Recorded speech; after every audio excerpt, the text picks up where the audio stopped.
basura, inaayos-ayos uli nila, nare-recycle. Nagiging iba uling produkto. I have seen handbags made of packing materials of drinks and juices na recycle. At yung mga natapunan ng lahar, may mga ginawa sila sa lahar, ginawa nila magagandang pieces of art. Mga kwadro, sculpture, pottery. Pati po yung mga inanod ng mga kahoy sa Infanta ng napakalaking baha, ngayon ay nagiging pieces of art, wood carving, furniture, etc. We can even make fertilizer from waste. So lots of garbage and lots of wreckage can be recycled. At lalong-lalo naman sa ating spiritual life. Ang ating pong pag-aaral ngayon, pagpapaganda sa pumangit, paggamit sa mga nasira, pagpapabanal sa mga dumumi, ang pamagat, recycle your life. Dear God, thank you that we can be recycled. Thank you, Lord, that you are the God who loves and that your holiness can also make others holy. Okay. Nawala ng ballpen, nawala ng kahit ano. Ang daming nawawala. Pag ang lagi nating tinignan na yung nawawala, magluluksa kayo araw-araw. Something's lost, something's gained. Every day. Ecclesiastes 5:13-14, I have seen a grievous evil under the sun, wealth lost through some misfortune, so that when he has a son, there is nothing left for him. Nakakita daw si Solomon ng talagang mga grabing trahedya ng buhay, malalaki mga kayamanang naglaho, at ni isang kusing walang maipamana sa anak. Maraming losses. Kuminsan mayroong mga mag-asawa, nawalan sila dahil sa isang negosyo, buong buhay nang nagdamdam yung isa, nagkalayo na sila dahil sa nawala. So nadoble ang nawala, dahil nawala pati pag-ibig nila sa isa't isa. Napakaraming nawawala sa buhay. Life can be full of infection and wounds. Meron ba namang skin na flawless? Wala nun. Meron lang less flawed than others. At yung iba, makapal lang ang makeup. No? Makapal ang concealer. Pero nandun pa rin yung mga flaws na yan. Meron bang flawless? No such thing. Numbers 5:2, command the Israelites to send away from the camp anyone who has an infectious skin disease. Ang naging example natin dito, isang literal na sugat at isang literal na infection. Maging sa tribo ng Israel, pag merong infeksyon, inilalayo para huwag mahawa ang iba. Kumisa naman sa ating mga kamag-anak, napaka-sentimental. Sumusuka ng dugo na, gusto pa kasalo ka sa isang kutsara. Magtatampo pa pag inuhugasan mo yung kutsara niya at ibinubukod. Anong gusto ninyo? Mahawa ang lahat para wala na makapag-alaga sa inyo? Dapat lang ibinubukod ang may sakit at gamit ng may sakit upang huwag dumami ang merong may karamdaman at merong mag-alaga doon sa merong may sakit. At pati sa Israel, inuutos ng Diyos, sino man ang may sakit na nakakahawa, kailangan ilayo at pagalingin muna ito. Pero hindi lang yan, ang mga infection and wounds ng buhay, ang dami-dami. Meron ako isang kilala po, kinailangan na magkaroon ng dialysis at nagka-kidney transplant, nagkawasak-wasak ang kidney dahil sa pedicure. Sasabihin niyo kung bakit. Nagpa-pedicure sa Pasay, nung uuwi na siya may baha. Kinailangang lumusong sa baha, pinasok ng mikrobyo dahil hindi naman siya na manicure, siya na murder cure. Dahil doon, yung buong buhay na niya naapektuhan, pati asawa, pati anak, lahat. May infeksyon ng buhay. Kaya lang hindi na na-replay. Pwede pa ba niyang balikan yung nag-manicure sa Libertad at sakalin niya? Ganun ang buhay. Pag hindi ka natutong mag-recycle, lalo lang lalaki yung kawalan. Life can be full of regrets. Psalm 13 verse 2, how long must I wrestle with my thoughts, and every day have sorrow in my heart? Hindi na uubusan ng napagsisisihan ang ipinagsisisi, ang panghihinayang. Ganyan ang buhay. It can also be full of pain. Pagka ang tao 30, 40, 50 na, napakarami na niyang dinaanan ng mga hirap. Napakarami ng pasan. Kaya napakalaking accomplishment yung mabuhay ka ng matagal at makangiti ka pa. Habang tumatagal ang buhay, isa-isang nangamamatay lahat ng mahal mo sa buhay, na gumuguho ang mga pangarap ko minsan, nawawala ka na ng pag-asa. Psalm 38:17, I am about to fall, and my pain is ever with me. Hindi nawawala ang sakit ng kalooban. Marami niyan. Mga hinanakit, kabiguan, mga pagtataksil ng kapwa na ating dinaramdam, na ating pinaghihinanakit at isinasama ng loob. Life can be full of ugly memories. Hindi naman lahat ng photo album ng buhay ay parang album ng Kodak. Good morning yesterday na ang ganda-ganda ng memory, may mga ulap-ulap, hindi lahat. Maraming masasaklap na alaala at ginugunita ang tao. Job 13:26, for you write down bitter things against me and make me inherit the sins of my youth. So pati itong mga kasalanan ng kabataan ay nagbabalik, sapagkat ang lahat ng pagkakamali ng tao ay nagbabalik sa kanya. Dahil sabi rin sa Biblia, kung anong itinanim ay inaani. Kaya yung mga masasarapang buhay na maraming nagawang kamalian ay may nervyos din yan kung kailan sila babalikan. Hindi rin natatahimik. Kaya higit lalong mabuti na nagtatanim ng maganda sapagkat alam mo rin na babalik at babalik. But yes, life can be full of ugly memories. Maraming bansa po ngayon, hanggang ngayon, ang mga turistang Hapones ay hindi welcome kasi naaalala pa nila yung pahirap na dinanas nila sa mga Hapon. An ugly memory. Maraming mga hindi umaattend ng family reunion kasi ang laman ng utak nila is an ugly memory of some cruel relative. Maraming ganon. Life can also be full of enemies. Inaway mo, inaway ka, pareho nilang ending, magkaaway kayo. Psalm 13 verse 2, how long will my enemy triumph over me? At ganyan ang nararamdaman ng maraming tao, para bang laging matagumpay yung masama, laging matagumpay yung kalaban natin. Pag inisip natin, napakaraming pabigat ng buhay, ang daming basura, kaya lang anong gagawin mo? Hindi naman yan pwedeng itapon. Akala po ba natin nagtatapon tayo ng basura? Hindi. Nakita nyo, lahat ng basurang ibitatapon ng tao sa ilog, bumabalik pag bumaha. Hindi naman nawala eh. At kahit anurin pa yan ng ilog at madala sa dagat, nakaalis ba sa planetang Earth ang basura? Hindi. Kung polluted ang ating hangin at umihip ang napakalakas na bagyo, nawala yung polluted air over the city, pero sa nagpunta, lumipat lang yun na ibang lugar, wala namang ibang pupuntahan, nandito rin sa Earth. Kaya napakahangal ng mga tao na nagpo-pollute, sumisira ng environment, akala nila mawawala yon, kasama rin natin yon. At isang napakalaking kamalian ng marami, at pinagtataka ko ito, kung bakit meron tayong national vice na magtapon sa ilog ng basura. Akala mo ba, pag inanod ng tubig yun at hindi mo nakatapat, ay wala na yung basura, lumipat lang yun ng lugar. At bukas, ang basura mo, yung galing doon sa taas, na inanod patungo sa'yo. Bakit hindi matutunan yon? Anong gagawin sa basura? I-recycle. What to do with this garbage? Do we bear with it? So lahat ng pinag-usapan natin at mga iba pang hindi nabanggit, lahat ng hirap at basura ng nakaraan, bubuhatin na lang ba natin pagtitiisan ng alingasaw nun sa ating buhay? No. Because people can be free in the Lord.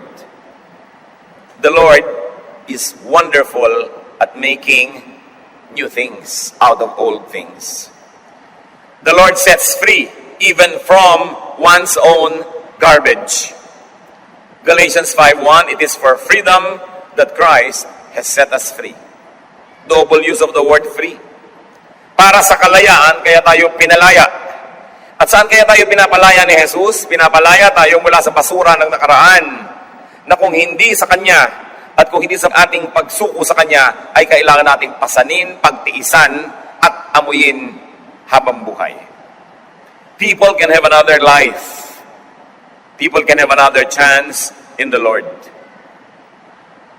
Maging yung babaeng nahuli sa akto ng pangangalo niya, pinakasukdulan na ng pagkakahiya ito at pagkakasira ng reputasyon at pagkatao at hinaharap. Hindi siya kinondena ng Panginoon, hindi siya inusgahan.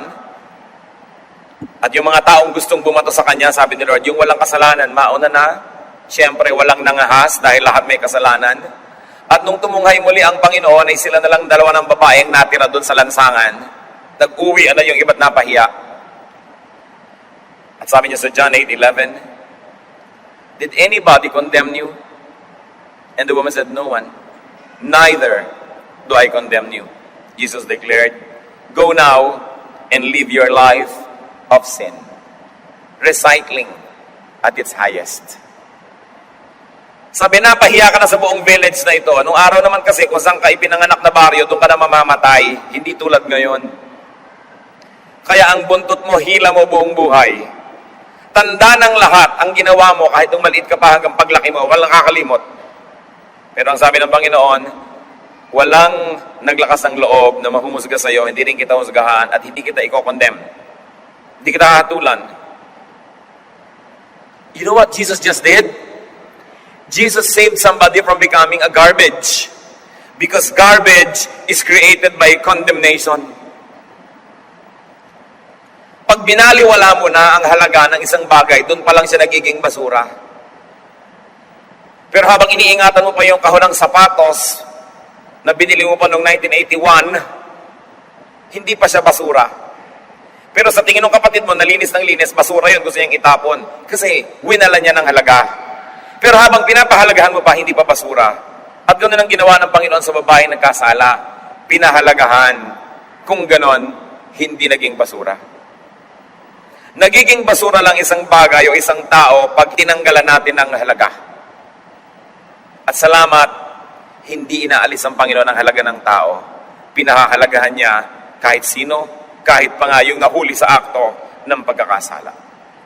Life becomes a garbage when life is condemned. Kaya nakita niyo po yung mga tao na nagpapakamatay kasi they condemn their lives. They end it because they no longer find meaning in it. Ano mga buhay yung umaasenso, yung pinapahalagahan? Anong tao yung tumataas, yung nagbibigay ng dangal at ipahalaga sa kanyang sarili? Sapagkat habang pinapahalagahan mo, basura man sa tingin ng iba, yan ay kayamanan. Jesus did not condemn, but prescribed renewal. He prescribed restoration and reuse. In other words, Jesus prescribed recycling.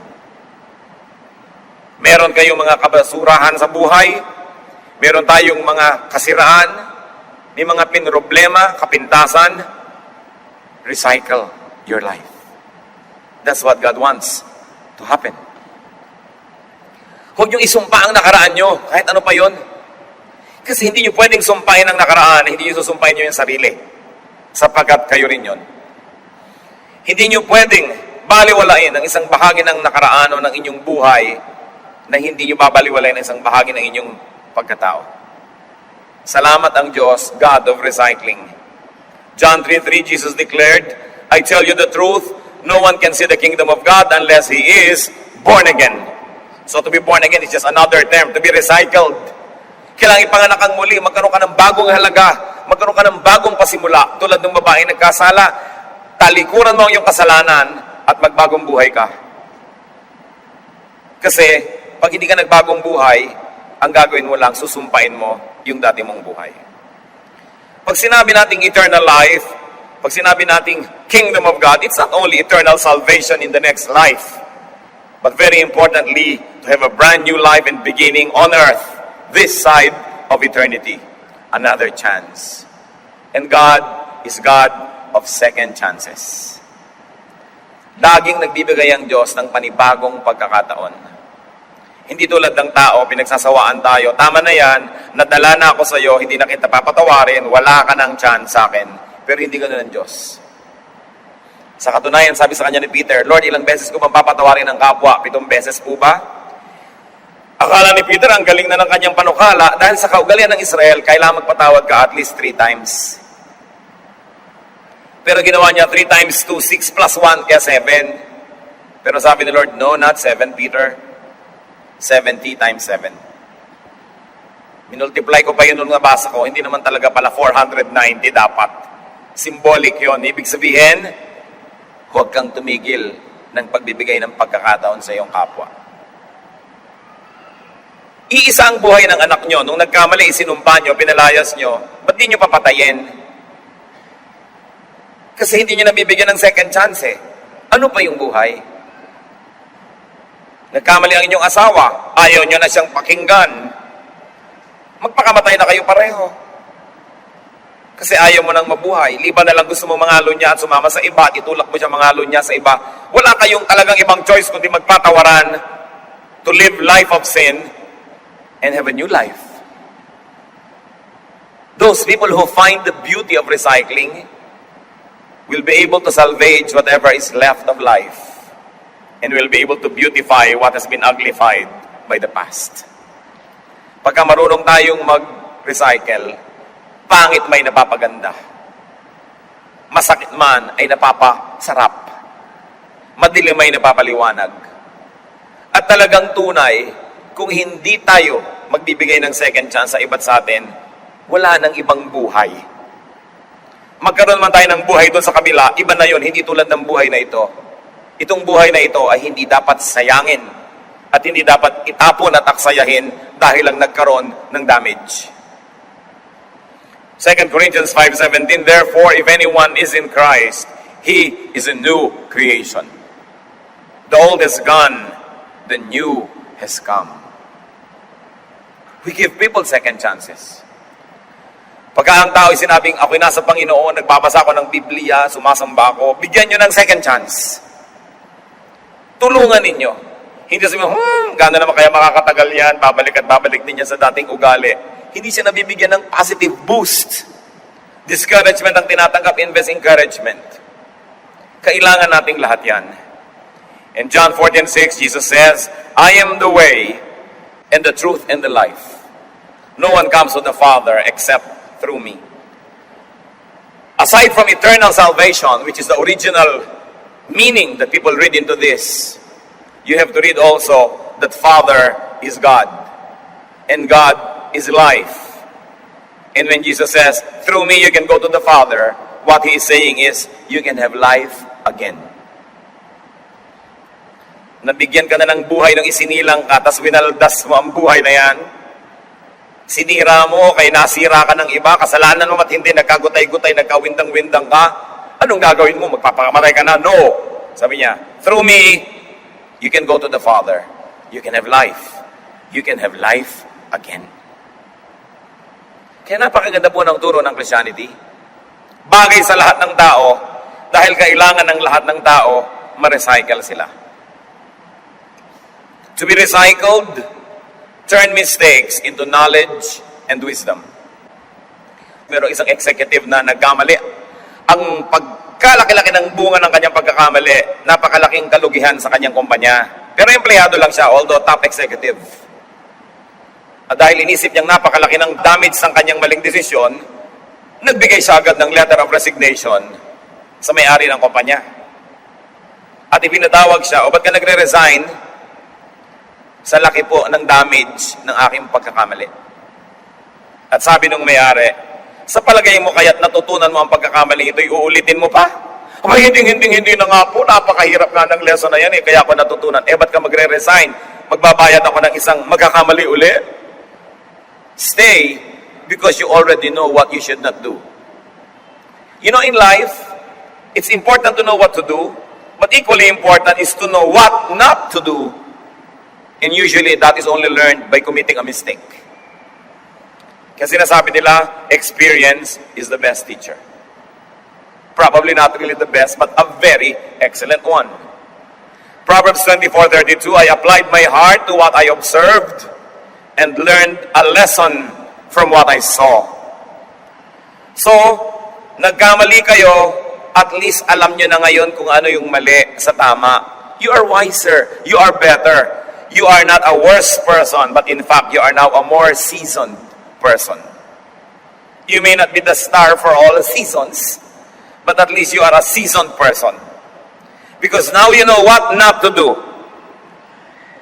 Now you know how not to do it if your error was procedural. Kung nagkamali kayo sa pamamaraan, alam nyo na ang maling paraan. So, yung katulong nyo na nasunog ng plancha ang inyong satin evening dress, next time, alam na niya na hindi niya dapat gawin yon. Kung matututo siya. Kaya mahalaga na natututo. Yung asawang nagkamali, pagbalik nun, kung talagang na-realize ang pagkakamali, sweeter, nicer. Love is lovelier the second time around. Kasi alam na niya ngayon na hindi niya dapat paggagawain sa buhay. So the person becomes better. But you have a choice. You can be bitter. But why be bitter when you can be better? mapait ang lahat o pwede namang maging matamis. Depende sa iyong pananaw. Proverbs 4:11, I guide you in the way of wisdom and lead you along straight paths. Tinuturuan tayo ng Panginoon. Alam niyo po ba kung bakit ang mga pastol ay mayroong stick na liko ang dulo? Para pagka ang mga tupay lumiliko sa maling landas, kinakawit yung leeg, ibinabalik. At kakakawit sa'yo, nasaktan ka na ng nasaktan, alam mo nang hindi ka na dapat magliliko ng mali. May ganda rin ang pagkakamali kung tayo'y natututo. To be recycled, turn your losses into gain. Hindi naman naiiwasang nawawalan eh. Pero kung bawat pagkakawala, you became wiser. And you consider it, that it was good to lose it. Then you gain. Philippians 3:8. Sa pagsunod ni Pablo sa Panginoong Hesus, ang daming nawala sa kanyang buhay, ang daming hirap na dinanas, ang daming ginhawang nawala. Pero sabi niya po sa Philippians 3:8, I consider everything a loss compared to the surpassing greatness of knowing Christ Jesus my Lord, for whose sake I have lost all things. I consider them rubbish, that I may gain Christ. So kahit mahalaga, pag inalisan mo na ng halaga, magiging basura, hindi ka na masasaktan. Nawalan kayo halimbawa ng pulseras, hindi mo na naman talaga makikita. Sabi mo, buti na lang nawala kaysa suot-suot ko pa at tinaga ang kamay ko. Ano niya? 2 Corinthians 12:7-9. To keep me from becoming conceited because of these surpassingly great revelations, there was given me a thorn in my flesh, a messenger of Satan to torment me. 3 times I pleaded with the Lord to take it away from me, but He said to me, my grace is sufficient for you, for my power is made perfect in weakness. Therefore, I will boast all the more gladly about my weaknesses, so that Christ's power may rest on me. Yun ang paliwanag ni Paul doon sa thorn in the flesh. Sabi niya, para hindi ako lubos na maging palalo, dahil pwede na ako maging palalo sa bigat, tindi at ganda ng mga ipinapakita sa akin ng Diyos. Sa kanya mga ipinapahiwatig at ipinapaliwanag na naituturo ko sa mga tao, pwede na talaga ako magyabang, sabi niya. But to keep me from becoming conceited because of these surpassingly great revelations, binigyan ako ng Diyos ng thorn in the flesh. Isang matatawag na kapintasan. Isang matatawag na kahinaan. Sabi niya, 3 beses akong nanikluhod sa Panginoon, takiusap na alisin ito. Subalit sabi niya, hindi. Mananatili ang kapintasan na yan, mananatili ang kahinaan na yan sa'yo, at pupunan ko na lang ng aking grasya para hindi yan ang makapanaig. Sabi ni Pablo, it's hard to be humble when you're great like me. So the Lord limited the greatness and gave me my thorn in my flesh, so that I will be automatically weakened in some parts of my life, and therefore I will always need God and not be independent from God. Ano kaya yung weakness na yun? Marami nagtatanong lagi, hindi natin alam.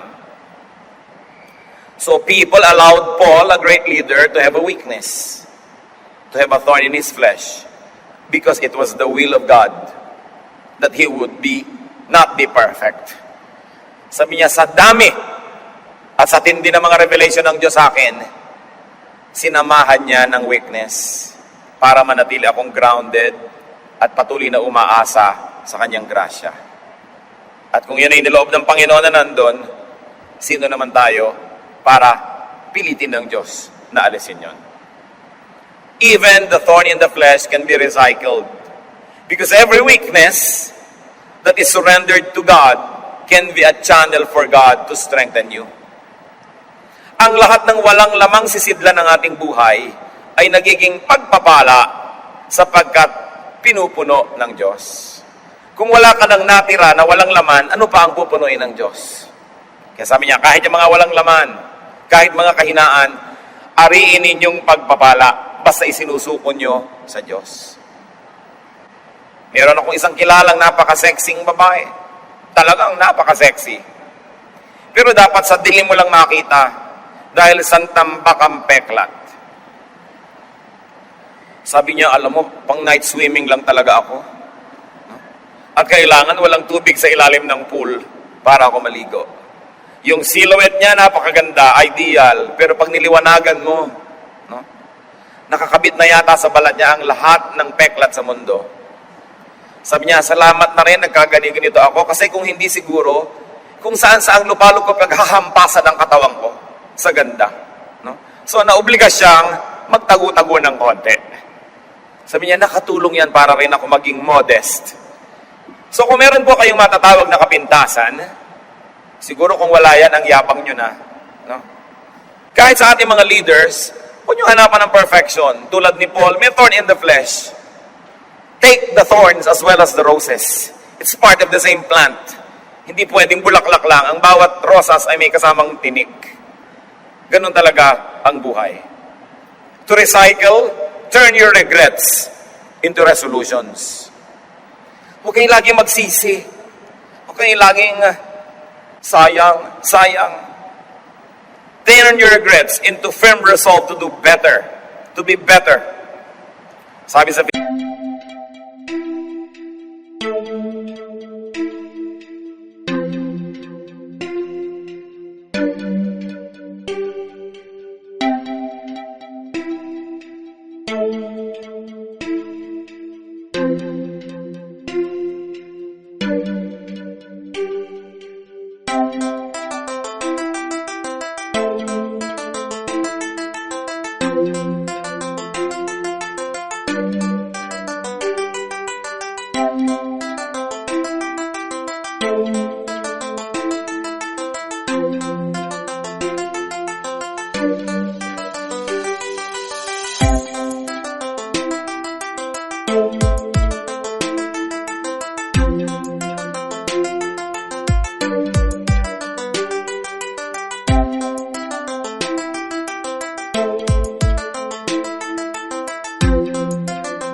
naman sa foot spa, masasaktan uli ang paa mo. Gagawa uli siya ng kalyo. At dahil sa mga kalyo, nagkaroon ng industriya ang foot spa. Ang totoo, maganda ang paang maraming kalyo kasi hindi na makakaramdam pa. Nakatapa ka ng Tamtax, hindi mo naramdaman, di ba, pagpapala? Bakit? Sobrang pinaninipis. At kung hindi likas na mapula, lalagyan pa ng mercurochrome para kunwari ay pula at kay nipis-nipis. Samantalang ang paa dapat talagang makapal. Yung mga paang mga parang luya, mga daliri, pag umakyat kayo ng bundok, di kayo madudulas. Pag umakyat kayo ng puno, nakakapit yan sa mga sanga. Napakagandang paa. Pero anong tingin natin? Pangit. Napapangitan tayo. Marami pong maganda sa buhay, napapangitan tayo. No? Kaya yung mga karanasan natin, minsan magandang maging manhid. Kung sobra kayong sensitive, lagi kayong nagdaramdam. No? So huwag kang maging manhid sa mga tamang dapat maramdaman, pero maraming bagay pinapalampas na lang. You know, lahat ng comment ng tao, papakinggan nyo, lulungkot lang kayo. Dapat may pinapalampas ka. Not everybody will like you, tanggapin mo na yun. Only few will love you. Ilagay mo yun sa statistics para hindi ka laging malungkot. Turn your pain into new sensitivity. Psalm 30 verse 11, you turn my wailing into dancing. You remove my sackcloth and clothe me with joy. Sabi, oh Diyos, salamat na lang. Ang pananangis ko ay pinalitan mo ng pagsasayaw at pagsasaya. Ang pagluluksa ko ay pinalitan mo ng magagandang bihis ng kasiyahan. Dapat ganun. Lagi na lang ba kayong nakasaklot at nakaluksa? Palitan nyo yan. Lagi na lang ba kayong iiyak-iyak na nanangis, nagdaramdam? Palitan nyo yan. Sapagkat bihirang nagdaramdam ang pinapansin ng mga tao. Kaya yung mga nagdadamdam, nagtatampo. Lagi na lang nagtatampo uli. Dahil nagtatampo na ako, hindi mo ako pinansin, so magtatampo pa ako uli. Puro lungkot ang gagawin nyo sa buhay nyo. Ang maraming lungkot ang tao, iniimbento lang. At ang maganda po, mga kapatid, kung tayo talagang nasaktan, how can it be recycled? Turn it into new sensitivity. Now you can be kinder to those who are in pain. Pag nakaranas ang tao ng lahat ng kapaitan ng buhay, dapat nagiging mas mabait siya. Mas nauunawa niya at natutulungan yung mga dumaranas ng mga kapaitan to be sensitive and helpful to those who are in pain. In that case, your pain becomes your qualification to minister. Kaya kahit ang mga artista, hindi nakakaarte ng ganap yung mga sobrang bata pa, wala pang napagraramdaman ng mga pain, sorrow, trouble. Pero pag seasoned na sila, ibig sabihin marami nang naranasan, nabibigyan buhay nila yung mga papel na kanilang ginagampanan. And what is so important is, though you are in pain, our God comforts us. 2 Corinthians 1, 3-4, God is God of all comfort, who comforts us in all our troubles, so that we can comfort those in any trouble with the comfort we ourselves have received from God. Sabi, tayo'y pinagiginhawa ng Panginoon, una upang tayo guminhawa, at pangalawa, para matutunan natin kung paano magpaginhawa ng kapwa-tao. Na kung ano ang ginhawa at pagmamahal na tinanggap natin sa Diyos, ay yun din ang ating ipaabot sa ating kapwa. So kung napakarami niyo nang naranasan ng kapaitan at kalungkutan, you are very qualified to minister to others. You can be workers and servants of the Lord. So huwag niyong masamain yun. Mas mauunawa niyo yun. Tulad ng, kung meron tayong mga kamag-anak na nagdusa sa cancer, ngayon, mas makakatulong tayo at makakapagbigay ginhawa dun sa mga nagdurusa pa lang. Yung mga ina ng mga nabilanggo, mas nakakapag-minister sila ngayon sa mga ina ng mga bago pa lang at nabibilanggo pa lang ng mga anak. Ang lahat ng tao po may pagkakalagyan. Lagi tayong may ministry. Turn your pain into your badge so that you can serve. Kung ganon, hindi na sayang. Dahil pinakinabangan ng iba, ikinalugod ng Panginoon at natural magbibigay din ng pagpapala sa inyo. To recycle, turn your ugly memories into lessons, into badges of honor for having survived. Turn your ugly memories into beautiful dreams, into wonderful aspirations for a better life. Psalm 90:15, make us glad for as many days as you have afflicted us, for as many years as we have seen trouble. Sabi, Lord, kung paano ang dami ng hirap na nadanas namin, ganun din sana mga araw na iparanas nyo sa amin na masarap, maganda, kaibig-ibig. Napakarami po mga tao umasenso galing sa hirap.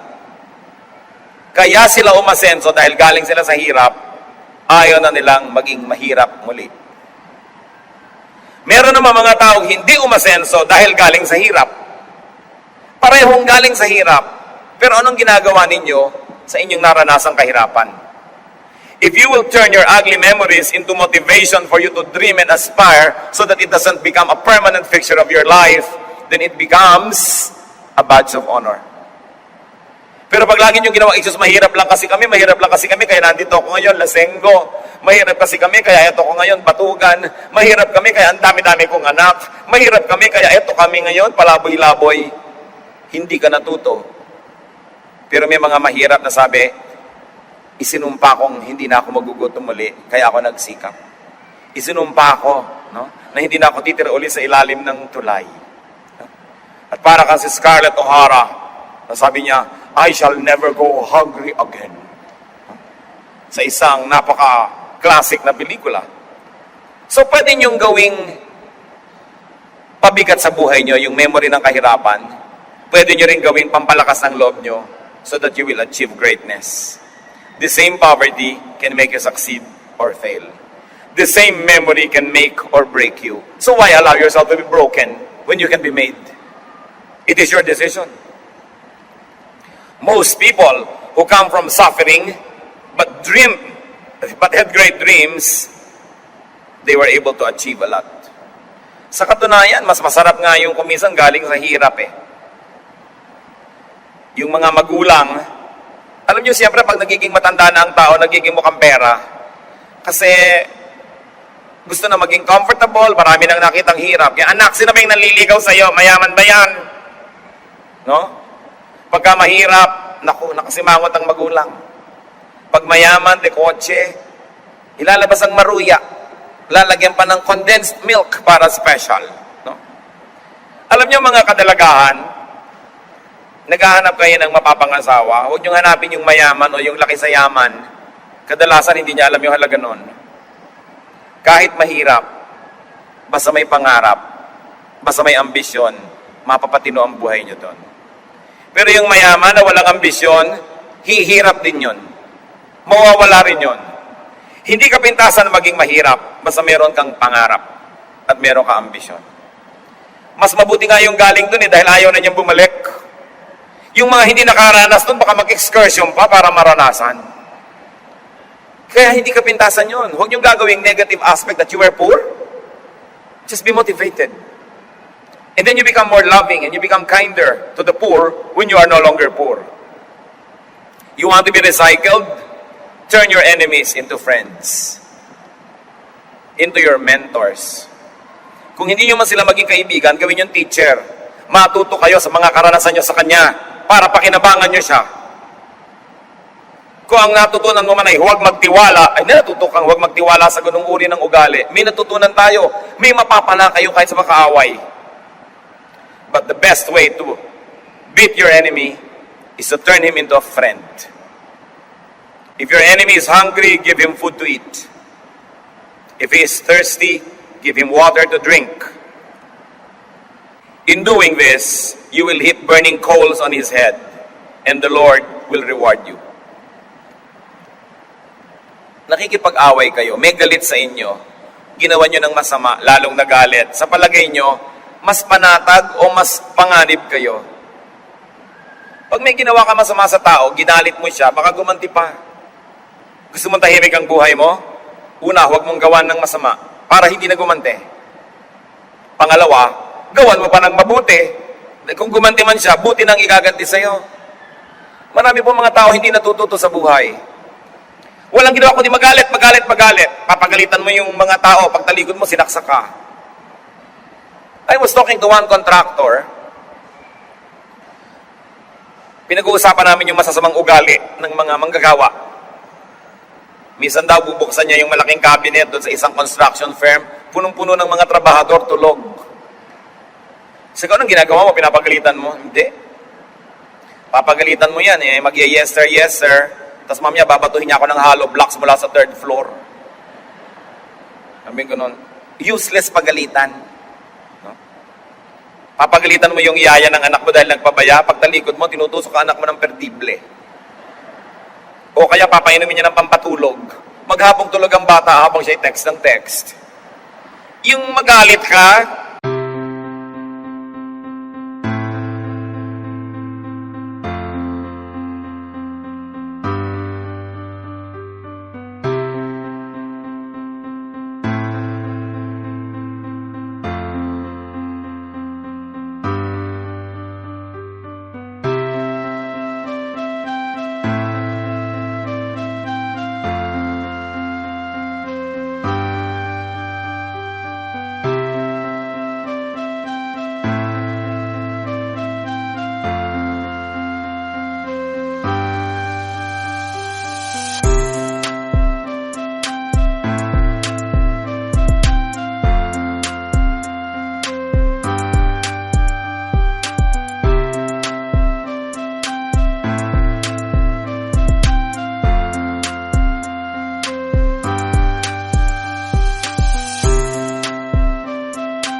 yun ang patunay.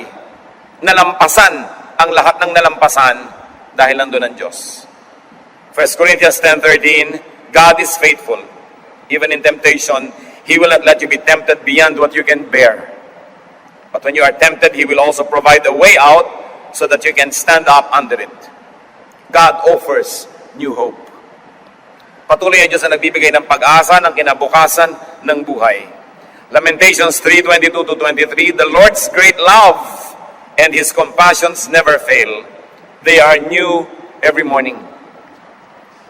Yung may bagong umaga, may bagong pag-asa. Ganun ang ibinibigay ng Diyos. So kung binabalikan po natin ang ating buhay, huwag niyong gawing listahan ng mga reklamo.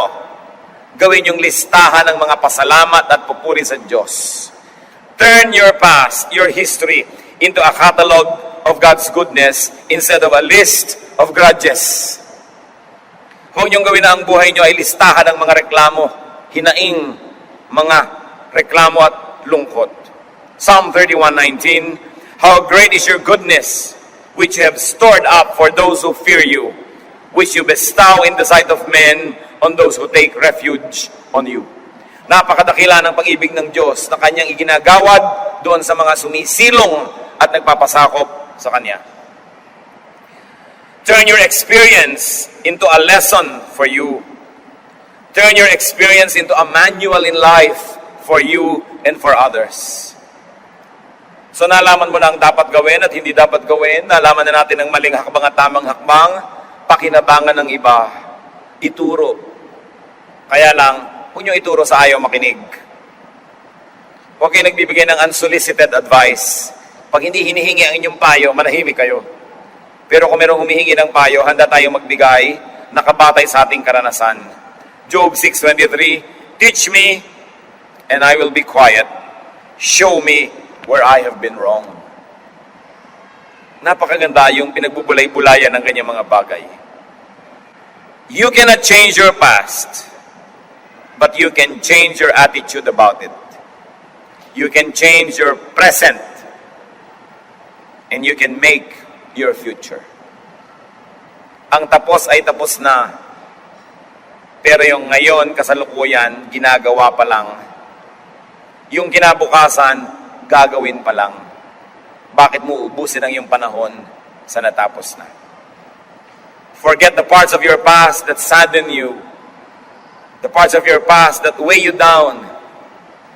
Isaiah 43:18, forget the former things. Do not dwell on the past. Ang buhay, walang take two. Walang rewind, walang editing. Ang natira lang na pwedeng gawin, recycling. Thank God for recycling. Turn your thorn in the flesh into blessing. Your wounds and scars into badges of honor. Your poverty into ambition and resolution. Put the past behind you and make it the foundation for your future. Turn your sorrow into joy, your weakness into strength. Turn your tears into gems. Recycle your life, and very importantly, allow and help others to recycle theirs. Hindi lang po buhay nyo ang na-damage sa dapat ayusin, buhay din ng inyong kapatid, ng inyong magulang, ng inyong pinsan, ng inyong kaibigan, buhay ng lahat ng kapwa-tao. So kung paano natin kailangan ng tulong upang tayo ay makabangon muli, ibigay din natin yung tulong na yon para makabangon ng iba. Stop judging. Do not condemn people so they will not become garbage. Do not condemn any part of your past so that it will not be useless garbage. At kung may mga mahal tayo sa buhay na nagkamali, tigilan ang pag-ungkat, tigilan ang paghukay sa mga naagnas ng bangkay na matagal nang inilibing sa nakaraan. Give people a break